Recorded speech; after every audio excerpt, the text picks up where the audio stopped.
पाकिस्तान तहरीक इंसाफ की कल गुड्डियाँ उड़ने जा रही हैं। सेठी साहब, हम गुड्डी उड़ाने के हवाले से बात कर रहे थे ब्रेक में।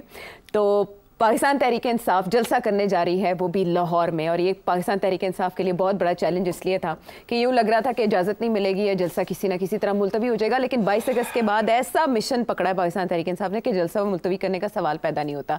लेकिन कार्ड्स तो ज़ाहिर है हुकूमत वक्त के हाथ में होते हैं। जगह तब्दील कर दी जाए, जगह भी ऐसी तब्दील की कि कभी लाहौर का एक कोना, कभी दूसरा कोना। मीनार पाकिस्तान नहीं, मीनार पाकिस्तान आप नहीं कर सकते जलसा, बाकी जगहों पे हम देख लेते हैं। और उसमें कभी कोई खबर चली, कभी जल्लो मोड़ की चली, और फिर अब आके जो तान टूटी है। ये डिलिबरेटली किया जा रहा है। अच्छा, थकाने के लिए नहीं, ताकि लोगों को समझ ही ना आए आखिरी वक्त तक जाना कहाँ है। अच्छा। और कन्फ्यूजन रहे, जैसे कि कंटेनर्स लगेंगे, एक तरफ से इजाज़त मिल जाती है, फिर कंटेनर्स लग जाते हैं रोकने के लिए। ठीक, इसी तरीके के साथ ये कन्फ्यूजन होगी कि नहीं होते हुए कि होते हुए, और ये आखिरी वक्त तक यही चलेगा। हाँ, यही घुमाया, वो कहते हैं ना चुरंगी घुमाई, ये घुमाएंगे। पाकिस्तान तहरीक इंसाफ को घुमाई करो, एक और तीसरा कोई और ना रास्ता ढूंढ ले कि निश्तर पाक में करनी है, कोई पता है इनका।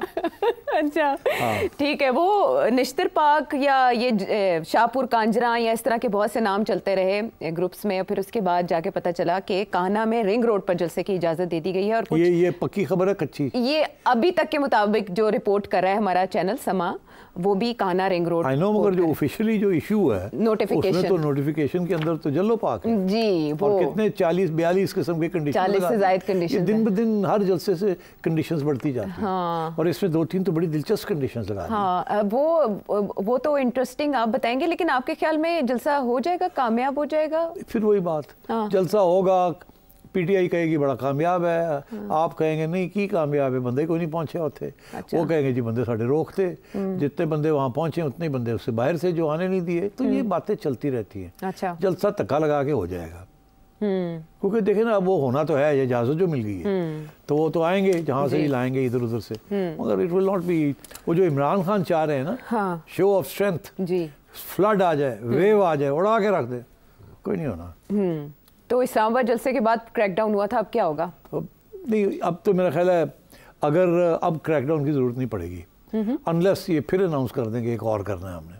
वो क्रैकडाउन इसलिए किया था कि ये ज़रा बाज आ जाना अगले जलसे वास्ते। अच्छा। हाँ, तो वो बाज नहीं आते ना, तो इसलिए फिर इजाज़त भी देनी पड़ती है, बिकॉज अदालतें खड़ी बैठी हुई हैं। अच्छा। कहने दो इजाज़त, फंडामेंटल राइट है, और वो इजाज़त दे देते हैं, फिर रोकने की कोशिश करते हैं। तो इसलिए मैं समझता हूँ यही चलेगा सिलसिला इसी तरीके के साथ। अच्छा। मगर खान साहब का जो प्रोजेक्ट है ना कि जी किसी तरीके के साथ एक बहुत बड़ा प्रोटेस्ट आए और सारी जगह पे पहिया जाम हो जाए और बल्ले बल्ले हो जाए, पहिए जाम, वो नहीं हो रहा। अच्छा। वो नहीं होने जा रहा है। एडमिनिस्ट्रेशन बहुत तगड़ी है और खान साहब के जो सपोर्टर हैं वो अनइवन हैं। केपी में बड़े मिलिटेंट हैं, पंजाब में थोड़े सुस्त हैं, फिर लोग पकड़े जाते हैं, फिर लीडर्स नहीं है निकालने के लिए लोगों को, फिर पैसे नहीं खर्च करते, क्योंकि पैसे भी तो खर्च करने पड़ते हैं ना। केपी गवर्नमेंट तो कर देती है, पंजाब गवर्नमेंट तो रोकती है। तो इसलिए पंजाब में लोगों को निकालना कोई आसान काम नहीं है। केपी में तो आसान है, पैसे भी मिल जाते हैं, वन व द अदर, धक्के भी लग जाते हैं, चीफ मिनिस्टर खुद भी लीड करता है। पंजाब में कोई लीडर ही नहीं है जिसकी कोई कैरिज्मा हो, तो अगर या कोई वो लीड करने वाला हो। तो अगर केपी से आ जाए अली अमीन, अच्छा, वो उन्होंने ऑलरेडी मेरा ख्याल है जो ये नंबर 3 कंडीशन है जी कि chief minister KP should tender publicly apology for his vitriol during Islamabad जलसा।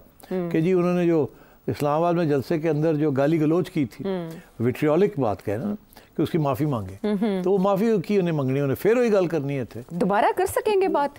तो वो पहुंच गया वहाँ, तो वो करेगा, उसकी तो कंस्टिट्यूंसी वही है, उसके बगैर वो जी नहीं सकता, उसके बगैर पीटीआई जिंदा नहीं रह सकती, तो करेगा।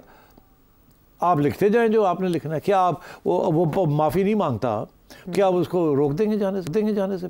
नहीं हो सकता ना। तसादुम होता देख रहे हैं आप, तसादुम, लड़ाई बड़ाई? नहीं, उसको नहीं रोकेंगे, लिख दिया है, रोकेंगे नहीं। अच्छा। ताकि बाद में ये कह सके हमने केस कर दिया, इसने वायलेट किया था ये हमारे साथ जो कंडीशन मुआहदा हुआ था हमारे साथ। तो ये this is all for paper work. अच्छा, अरेस्ट की कोई कोशिश नहीं की जाएगी? जो एब्सकॉन्डर वगैरह हैं उनकी भी को अरेस्ट नहीं किया जाएगा। ये एब्सकॉन्डर्स जो बाकी अंडर ट्रायल हैं उस जलसे के बाद, अगर वो ये नहीं कह रहे हैं कि जी कि जो लोग अंडर ट्रायल हैं for hate speech in Islamabad jalsa shall not be allowed to participate, appear on stage। अब पता नहीं कितने लोगों को इन्होंने FIR काटी हुई है for hate speech। कहते हैं कि 100 के करीब लोगों के हेट स्पीच तो वही थे जो कि उधर थे स्टेज के ऊपर। आम लोग तो हेट स्पीच का हिस्सा नहीं बनते ना, तो वो कितने होंगे, 4-5 होंगे। तकारीर पे जिनके खिलाफ मुकदमा चल रहे हैं। तो उनको कहते हैं आप नहीं कर, आप उनको इजाज़त नहीं देंगे, वो फिर भी पहुंच जाएंगे, वो फिर करेंगे, फिर अगले जलसे में यही कंडीशन लग जाएगी, एक और FIR काट देंगे। ओके ठीक है, आप कह रहे हैं कि एक फॉर्मल जलसा होगा, हल्की फुल्की तकारीर होंगी और जलसा खत्म हो जाएगा। जो पहुंच जाएंगे वो तो धुन ठा ठा करके बोलेंगे। लेकिन कवरेज वगैरह उस तरह से नहीं मिलेगी, या उस तरह से ये जो पावर शो करना चाह रहे हैं वो इम्प्रेशन नहीं आएगा जो चाह रहे हैं। नहीं, ये हो सकता है कि उसके बाद अगर वो उसी किस्म की तकरीरें करें जिससे उनको रोका गया है, तो हो सकता है फिर उन्होंने फाड़ के ले जान, 2 दिनों के बाद उन्होंने बेल हो जाए और FIR कट जाए। अच्छा, वज़ीर आला KP ने रंग जमाया था इस्लामाबाद के जलसे में, तो इसका मतलब है इस जलसे में भी बंदा है जो रंग जमा सकता है। वो कौन? KP का चीफ है। तो शेर अफजल मरवा साहब नहीं जमा सकते? वो तो मेरे ख्याल आएंगे भी नहीं, वो तो बीमार हो गए, कोविड हो गया। अल्लाह रहम करे, हमारी दुआएं उनके, अल्लाह उन्हें शिफा दे। वो हॉस्पिटलाइज्ड है वैसे भी। 1-2 और रहनुमाओं के हवाले से भी इत्तलात हैं कि वो भी अलील हो गए हैं। तो बस फिर वेरी सैड। पंजाब की सतह पर हम ऐसा नहीं, हमाद अजहर साहब की भी रूपोशी है, वो भी सामने नहीं आ रहे। पंजाब की सतह पर कोई नुमाया लीडर नहीं होगा। अली अमीन गंडापुर साहब ही हैं जो 4 चांद लगा सकते हैं जलसे में, उनकी वजह से रौनक आ सकती है। अब देखेंगे हम कि उनकी स्ट्रेटजी क्या होती है। पहले उन्होंने आखिरी जलसे में तो लताड़ा था, अब इस जलसे में क्या बात बनाने की कोशिश करेंगे आपके ख्याल में, या वही एग्रेसिव बयान? Gandapur is a tiger, tigers don't change their spots. Gandapur ने वही बातें करनी है, उसी तरीके से खंदन आना है, गरजना है। अच्छा। और खान साहब को बात ही वो पसंद आती है। ये तो ना इल्ज़ाम लगे कि जी तू नहीं बोलिया, वो तो बोलेगा। चीफ मिनिस्टर है, उसको गिरफ्तार करना है so difficult, he will get away with it. और अगर फिर वो जलसे के बाद गायब हो जाते हैं 12 घंटे के लिए या 8 घंटे के लिए, ठीक है ना, तो फिर उसी किस्म की स्पेकुलेशन शुरू हो जाएगी कि कहाँ चले गए थे, क्या हुआ था। तो वो बाहर आके कहेगा कुछ भी नहीं होया, मैं तो नो प्रॉब्लम। अच्छा, ठीक है, चले बामी मामलात इसी तरह से चलते रहेंगे। कुछ लोग उस वक्त कह रहे थे कि गंडापुर साहब को उठा डिसअपियर कर दिया गया है, उनको सबक सिखाया जा रहा है, उनको रफ अप किया जा रहा है। सवाल ही पैदा नहीं होता। गंडापुर साहब will play his cards in such a way, कोई और चीफ मिनिस्टर को रफ अप करना is asking for trouble. Asking for trouble. What about judiciary? Chief justice के हवाले से भी कल कोई ऐलान या मैसेज दे सकते हैं जुडिशरी के हवाले से, गवर्नमेंट जो करने की कोशिश कर रही है? नहीं, कल आई थिंक कुछ खास चीज़ नहीं होगी। अच्छा। कल फोकस जलसे पे ही होगा। ओके ठीक है, चलें कल का दिन ये जो मैच है अब हुकूमत और जलसे की इंतजामिया के दरमियान, पाकिस्तान तहरीक इंसाफ के दरमियान, देखते हैं जलसा किस नौइयत का होता है, क्योंकि आफ्टर सो लॉन्ग लाहौर में जलसा करने जा रही है पाकिस्तान तहरीक इंसाफ। वापस आते हैं ब्रेक के बाद।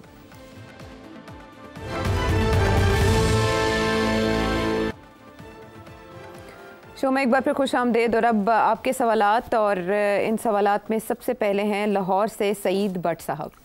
ये जो एक नई डिस्कवरी हुई है कि पाकिस्तान में oil and gas reserves discover हुए हैं हमारी कोस्ट के करीब, इसमें पाकिस्तान को क्या फ़ायदा होगा या होगा भी नहीं, या ऐसी बस जैसे रिकॉर्ड हुआ था वैसे ही हो जाएगा?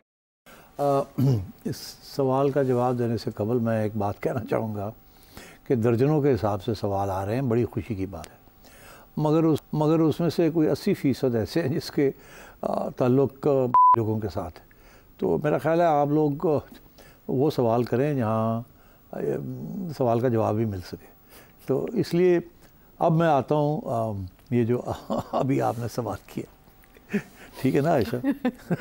डिस्कवरी की तरफ आ जाए। इधर ही आते हैं जहाँ वो जवाब मिल सकता है।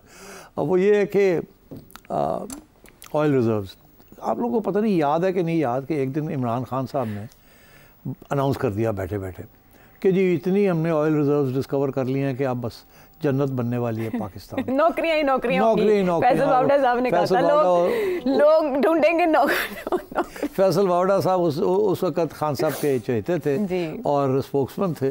तो उस वक्त फैसल वावड़ा साहब ने कहा नौकरी ही नौकरियां, नौकरी नौकरियां, सारे जड़े लोग बाहर गए ने वो भी वापस आ जाएंगे, है ना, ऐसे ही था। तो अब महज 3-4 साल हो गए उस ऑयल एंड गैस रिजर्व्स को, तो कुछ नहीं निकलिया। तो फिर उसी किस्म की अनाउंसमेंट हो गई है कि जी बड़ी ऑयल एंड गैस रिजर्व्स। तो चले for the sake of argument हम ये कहते हैं कि कुछ है, वो है वहाँ कुछ। तो हम ये नहीं कहते कि झूठ बोला जा रहा है कि रिजर्व्स हैं। अब सवाल ये है कि निकाली क्यों नहीं जा रही। अब जो उस वक्त प्रॉब्लम था वही अभी भी प्रॉब्लम होगा कि निकालने के लिए बहुत से पैसे चाहिए और फॉरेन ड्रिलिंग कंपनीज चाहिए, वो आ नहीं रही हैं। आपके सियासी हालात ऐसे हैं